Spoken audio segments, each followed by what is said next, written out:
मृत्युंजय तिवारी जी, 23 मार्च को विधानसभा में जो घटना घटी, आपके विधायकों को पीटा गया, मारा गया, उसको लेकर आपके नेता तेजस्वी यादव ने जी ने राज्यपाल को एक पत्र लिखा है और सरकार को बर्खास्त करने की माँग की है। लगता है राज्यपाल जी आपकी बातों को मानेंगे? देखिए, वो मानेंगे नहीं मानेंगे, लेकिन जो जिम्मेवारी जवाबदेही नेता प्रतिपक्ष की होती है उसका निर्वहन नेता विरोधी दल श्री तेजस्वी यादव जी ने किया है।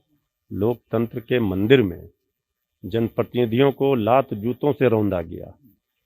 जिन विधायकों को जनता वोट देकर सदन में भेजती है जनता की आवाज बनने के लिए, जब वो लात जूतों से वहां उनको पीटा जा रहा है, इसका मतलब है जितने लोगों ने वोट दिया जनता ने उनको लात जूतों से पीटा। ये दुर्भाग्यपूर्ण स्थिति, काला दिन जो देखने के लिए मिला, सरकार के इशारे पर बाहर की पुलिस आकर के जनप्रतिनिधियों को अपमानित करके जलील करती है। लोकतंत्र को लोकतंत्र के मंदिर में ही रौंदा गया। इससे बड़ा काला दिन और क्या हो सकता है लोकतंत्र। तो महामहिम जी को पत्र लिख करके सरकार की बर्खास्तगी की मांग और जो लोग दोषी हैं उन पदाधिकारियों पर कार्रवाई की मांग तेजस्वी जी ने की है। अब देखना है महामहिम जी इस पर क्या निर्णय लेते हैं। हम लोगों को उम्मीद है कि महामहिम जी न्याय करेंगे जनप्रतिनिधियों के साथ। ये संविधान और लोकतंत्र बचाने की लड़ाई लड़ रहे हैं हमारी पार्टी, हमारे नेता।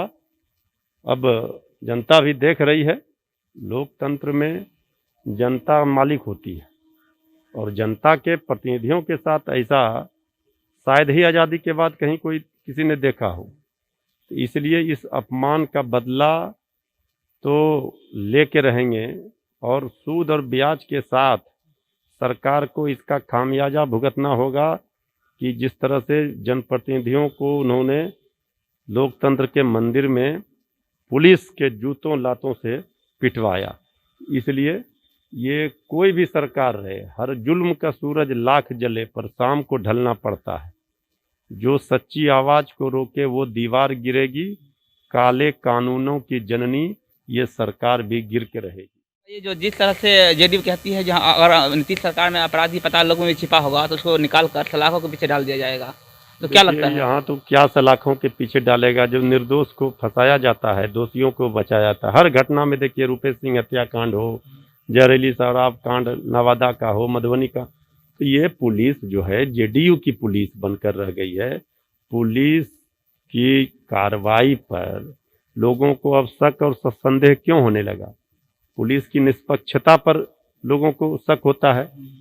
तो पुलिस की जो कार्रवाई है, ये पुलिस की कार्रवाई ये दिखाती है हर मामले में कि पुलिस की मंशा कहीं न कहीं गलत होती है और सरकार के इशारे पर हर मामले पर पुलिस न्याय नहीं कर रही है और जो जिनको सरकार कहती है उसको फंसाती है, जिसको सरकार कहती है बचाने उसको बचाती है। तो पुलिस की कार्यशैली पर सवाल लगातार उठ रहे हैं। पुलिस की छवि अब धूमिल हो रही है। अब जेडीयू की पुलिस बिहार पुलिस हो गई है। अब इस मामले को लेकर, हर मामले को लेकर के तेजस्वी जी लगातार सवाल खड़े कर रहे हैं, लेकिन ये बेशर्म सरकार है और सरकार की विदाई का समय है। जेडीयू तो कहती है जो नीतीश लालू राबड़ी की सरकार में 118 नरसंहार हुए थे, उसके अपराधी भी बेखौफ घूम रहे हैं। नहीं, जेडीयू क्या कहती है नहीं कहती है उससे हमको मतलब नहीं है। जनता क्या कह रही है, जनता सब चीज देख रही है। जनता को ये पता है कि ये सरकार तो पहले अनैतिक तरीके से बनी, इसके बाद जो है 15-16 वर्षों का अपना हिसाब तो दे नहीं रही है। कम से कम हमारे शासनकाल में ये स्थिति नहीं थी। जिस समय राबड़ी देवी जी ने शासन सौंपा नीतीश कुमार जी को, उस समय कहीं कोई नरसंहार, कहीं कोई आपराधिक घटना कुछ नहीं हो रहे थे। परसेप्शन हम लोगों के खिलाफ, हमारी सरकार के खिलाफ बनाया गया, जनता को झांसे में रख करके हवा खड़ा किया गया। लेकिन आज तो उससे भयावह स्थिति है, रोंगटे खड़े कर देती है। जिस तरह से घटना घट रही है बिहार में, अपराधियों का मनोबल बढ़ा हुआ है, ये महाजंगल राज चल रहा है। अब ये बेशर्म लोगों को कौन समझाए कि अपने 15-16 वर्षों का हिसाब नहीं दे रहे हैं। जब इनसे पूछा जाता है कि मच्छर काट रहा है तो ये कहते हैं लालू राबड़ी जी, अरे अभी 15-16 वर्षों का हिसाब दीजिए।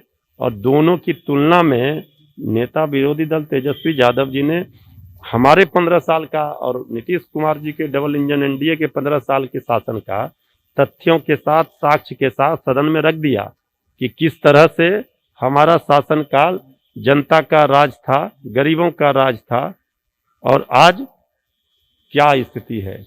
जनता कराह रही है अपराधियों के तांडव से, चारों ओर भ्रष्टाचार है, लूट है, बेरोजगारी है, भुखमरी है।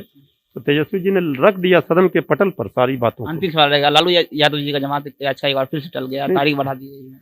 नहीं, ये तो लोग पता चल रहा है सब लोगों को, लेकिन फिर भी हम लोगों को पूरा विश्वास है कि एक दिन अंधेरा छटेगा। आदरणीय लालू प्रसाद जी जनता के दिलों पर राज करते हैं। बिहार ही नहीं, देश दुनिया में लोग चाहने वाले उनको चाहते हैं कि वो आ जाएं। उनका स्वास्थ्य को लेकर के और इस उम्र में सबको चिंता है उनके स्वास्थ्य की। तो ठीक है, माननीय न्यायालय के फैसले पर कोई टीका टिप्पणी नहीं, माननीय न्यायालय के फैसले का सम्मान करते हैं।